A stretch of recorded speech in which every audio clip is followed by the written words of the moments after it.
আমরা যারা আমলা আছি তারা দল নেই, আমরা দল বানাই, আমরা যে মামলা করি। আপনারা বলেন আমরা ব্যর্থ, আমরা পারবো না, জনগণের হাতে ছেড়ে দেন। আমরাও এরশাদ বিরোধী আন্দোলন করেছি, সেই সময় গ্রেপ্তার করলে সন্ধ্যার সময় ছেড়ে দিত ছিল, তখন সুসংগঠিত ছিল। এখন আপনার সুসংগঠিত না, এখন আপনার একজন আসেন আরেকজন আসে না, তাহলে 30 লক্ষ লোক কোথায় গেল? আপনার 28শে অক্টোবর যে 30 লক্ষ লোক এসেছিল তাদেরকে কেন ধরে রাখতে পারলেন না? এই সাংগঠনিক ব্যর্থতা কার? সেই ব্যর্থতা আপনাদের, আওয়ামী লীগের না। বিএনপিও মিথ্যা কথা বলে, আওয়ামী লীগও মিথ্যা কথা বলে। বিএনপি আগে মিথ্যা কথা বলেছে, আওয়ামী লীগও মিথ্যা কথা বলছে। আমার ধারণা যদি আমরা মিথ্যা কথায় সরিষার দানা হই তাহলে শেখ হাসিনা সরকার পাহাড়। এবং আমি শেষ কথাটা বলতে চাই, পাহাড়ের কাছে হেরে গেছেন 5 বছরের জন্য। মিথ্যা পাহাড় হতে হারিয়ে যাবো, আরো মিথ্যায় আরো 20 বছর থাকবে। আচ্ছা, আপনি তো তত্ত্বাবধায়ক যাবেন না, সে তত্ত্বাবধায়ক দেবেন। সরকার এমন ভাবে করেছে যে তারা জনগণকে ভয় দিয়ে রেসলিং এ নামবো, বক্সিং খাবো, ভয় যদি পাই তাহলে আমি রেসলিং কিভাবে করব? সময় আমরা আন্দোলন করেছি, সবাই নামছে। এখন মানুষকে ভয় দিয়ে, রিমান্ডে নিয়ে, মেরে হত্যা করে, এরকম মামলা দিয়ে, গুম কইরা তাদেরকে মধ্যে এত ভয় ঢুকিয়ে দিয়েছে যে তারা চাচ্ছে যে আপনাদের সাথে আছি কিন্তু আমি রাস্তায় নামতে পারবো না। আমি বললাম 2টা হলফনামা তো তার সামনে আছে। এখন এই যে যারা আন্দোলন করছে বিপক্ষ দল, তারা এটা দুদকে যা দেবে এটা তারা হাইকোর্টে রিট করবে যে এই যে পীরজাদা শহীদুল হারুন, সে উপজেলা চেয়ারম্যান ছিল, সে 14 সালে দিয়েছে, তার ছিল 2 কোটি টাকা, এখন তার 50 কোটি 250 কোটি টাকা কিভাবে হলো? দুদককে নির্দেশ দিবে এই যেটা আলোড়ন সৃষ্টি হলো। আর এটা দার্লিক প্রমাণ, তো এটা তো মুখের কথা না, আমার নিজ হাতে স্বাক্ষর করে বলেছি আমার এই আছে। 5 বছরে এই পরিমাণ কি বাংলাদেশে সম্ভব? সে কত টাকা লোন নিয়েছে, কি ব্যবসা করেছে, ব্যবসা পরিচালনা কে করেছে, ব্যবসার ফাইলপত্র কি জমা দেওয়া হয়েছে কিনা ইনকাম ট্যাক্স অফিসে, এগুলি কিন্তু করতে হবে। এই আন্দোলন ওই যে লিফলেট দিবেন, ফুল দিবেন, কাটা দিবেন, তা দেওয়া হবে না। মায়া কান্না, এটা তো আপনার জন্য ভালো যে আপনাদের কান্নার অভাব। আপনি তো বাংলাদেশে প্রথম শ্রেণীর নাগরিক, অবসর গ্রহণ করেছেন, এটা দায়িত্ব তো আপনার উপর আছে। আপনি যদি দেশপ্রেমিক হয়ে থাকেন, আপনি আসেন দুর্নীতি দমনে গিয়ে এগুলো আপনি বলেন, আপনিও তো বলতে পারেন, কেন বলবেন না? আমি তো রাজনীতি করবো তখন যে বলবো, আমি তো রাজনীতি করছি না। আমি তো বিএনপি করবো তখন বলবো, আমি তো জামাত করবো তখন বলবো। আমার যে বড় বড় নেতারা আছে, আমি তো যদি কালকে জয়েন করি, আমি যদি কালকে কোনো পার্টিতে জয়েন করি, তাহলে আমার আয়ুষ্কাল হবে 1 দিন, আমাকে সাধারণ সদস্য পদ দিবে।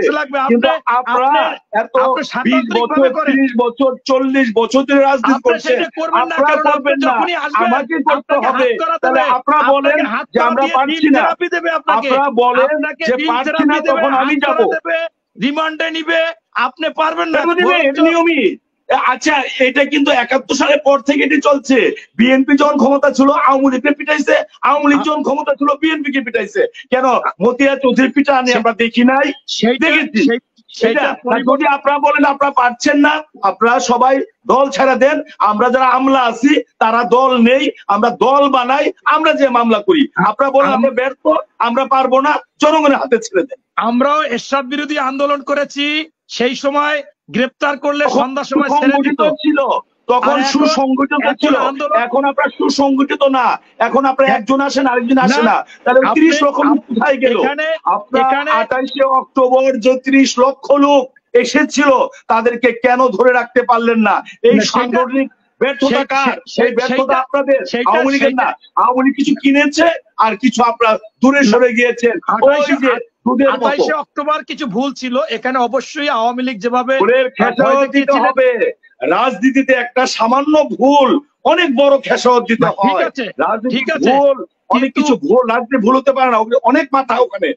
কিন্তু শেখ হাসিনার কূটকৌশল আপনি জানেন যে আমি তো বলি রাজনীতি হলো কূটকৌশল, পলিটিক্স বিভিন্ন কৌশল, যে কূটকৌশলে আমাদের দেশের জন্য এবং আমাদের দেশে এই পর্যন্ত সবাই কূটকৌশলের মাধ্যমে ক্ষমতায় গিয়েছে, একজনও কূটকৌশলটা জানা নাই। তারে এই যে একজন দর্শক যে প্রশ্ন করলো বিএনপি কে আওয়ামী লীগ কিনেছে, আপনারা কেন আওয়ামী লীগকে কিনলেন না, এই প্রশ্নটা আমারও।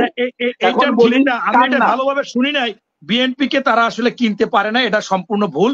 আমি আপনাকে একটা কথা বলি, প্রশ্ন বলেছে, আমি মনির বাহরাইন থেকে আচ্ছা আমি এটা শুনি না, এই জন্য মনির বলছি। বাহরাইন থেকে বলেছে ঘোষণা। যাই হোক আমি এটা শুনতে পারিনি। আপনাকে আমি বলতেছি যে আজকে আপনি 2018 সালে যখন নির্বাচন হয়, আমাকে গ্রেপ্তার করে ডিসেম্বরে, আমি 3 মাস 27 দিন জেলে ছিলাম।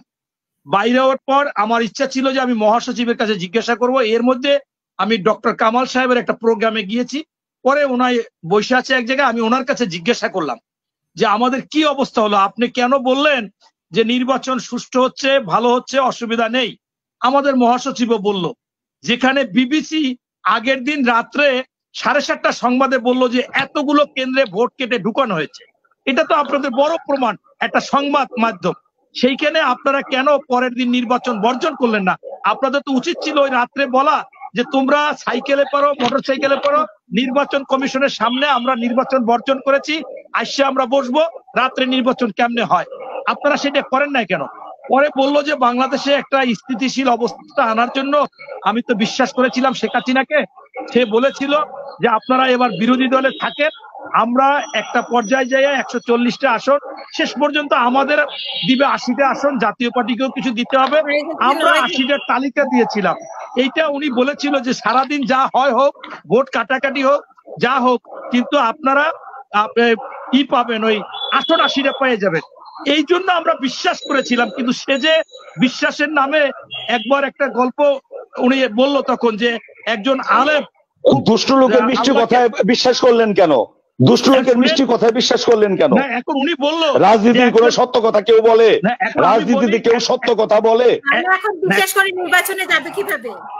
এখন শুনেন, আমি একটু বলতেছি যে সেইটার পরে তাহলে অপেক্ষা করুক, তাহলে অপেক্ষা করুক 30 বছর 200 বছর অপেক্ষা করুক। এখন আমি একটু কথা বলি। উনি তখন উদাহরণ দিচ্ছিল যে একজন বুজুর্গ ব্যক্তি, তিনি রয়েছে, একজন ওনার ফ্রেন্ড এসে দুষ্টামি করে বলছে যে তোমার স্ত্রী তো মারা গেছে। তখন উনি অজ্ঞান হয়ে যাওয়ার কায়দায় স্ত্রী মারা গেছে, কি কেন মারা গেল, কি দেখি, মানে শেষ পর্যন্ত একটা পর্যায়ে বললো আরে মারা যায় না, আমি দুষ্টামি করে বলেছি। তখন এই বুজুর্গ বলছে যে একটা মানুষ এরকম একটা মিথ্যা কথা বলতে পারে, কিভাবে মিথ্যা কথা বলে? সে কি আল্লাহর বান্দা? সে কি মুসলমান? সে কি কিভাবে দাবি করে সে কি নবীর উম্মত? এখন এরকমও তো মানুষ আছে যে আসলে এই সাধারণ একটা মিথ্যা কথা বলাই যাবে না, এইটাই বিশ্বাস করে। কিন্তু এই শেখ হাসিনা যে এত মিথ্যা, রাজনীতিবিদরা এটা কখনো বিশ্বাস করে না। রাজনীতিতে মিথ্যা কথা বলে এবং মিথ্যা কথা যে অন্যেরা বলতেছে এটাও জানে। আমাদের দেশে সর্বসা করলে আপনি একটা নিশ্চিত থাকেন বিএনপিও মিথ্যা কথা বলে, আওয়ামী লীগও মিথ্যা কথা বলে।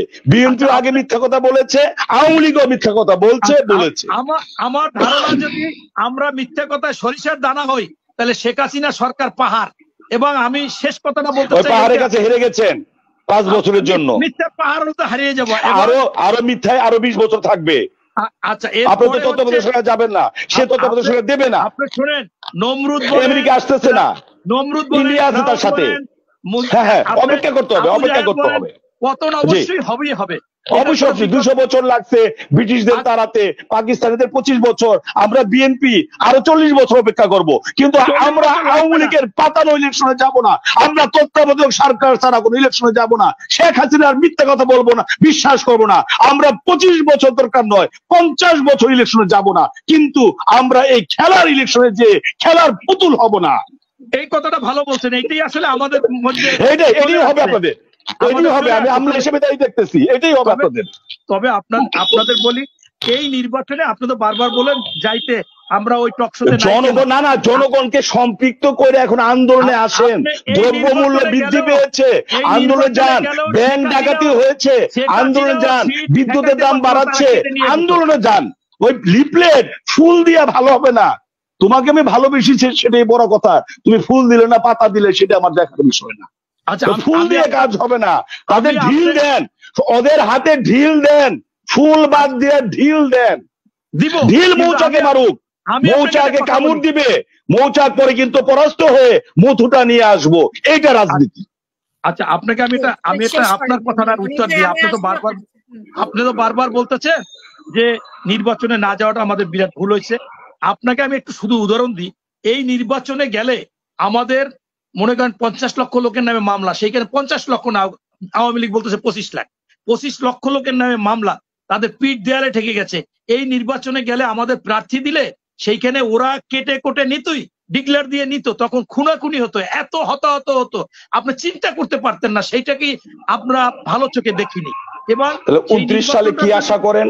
আচ্ছা ভাই মনির ভাই, 29 সালে কি আশা করেন? শেখ হাসিনা ওই 0 পয়েন্টের মতো বলে দিবে তত্ত্বাবধায়ক সরকার আসো, এটা বলবে? আপনার কি মনে হয়? আমার মনে হয় না। আপনি সময় বলে দিবে, সময় তো ভাই সময় তো বুড়ো হয়ে গেলাম, বিয়ে করতে পারলাম না ভাই, 10 বছর হয়ে গেছে, বিয়ে করতে পারলাম না।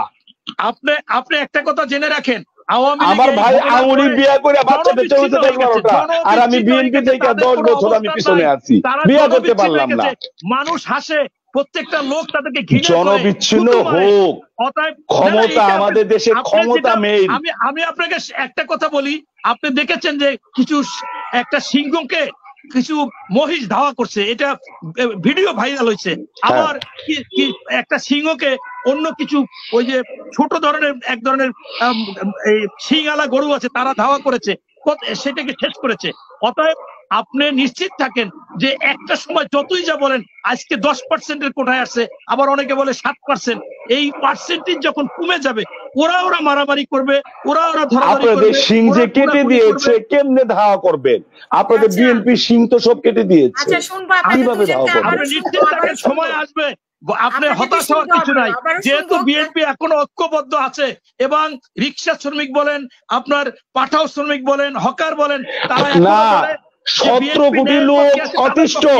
আবার মনির ভাই, ওই রিক্সাওয়ালা ওভার না, 17 কোটি লোক দ্রব্য মূল্যে অতিষ্ঠ, আমি সহ আপনাকে বলছি। কিন্তু আমাকে আপনি নিতে পারতেছেন না, জনগণকে আপনি নিতে পারতেছেন না।